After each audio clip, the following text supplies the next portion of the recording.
Hello everyone, আহক আজি ঔটেঙাৰ সৈতে মাছৰ আঞ্জা খাওঁ।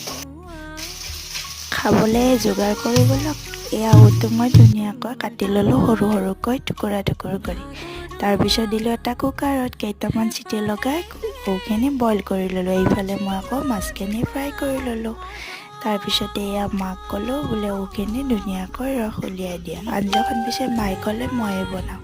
মই বোলো ভালেই হ'ল, কাৰণ মাৰ হাতৰ সোৱাদ আজিলৈকে আমি আনিবই পৰা নাই। এয়া মাক ধুনীয়াকৈ আঞ্জাখন বনাব দিলোঁ। মায়ে তেলত দিলে কেইটামান সৰিয়হ আৰু জলকীয়া ফুটাই।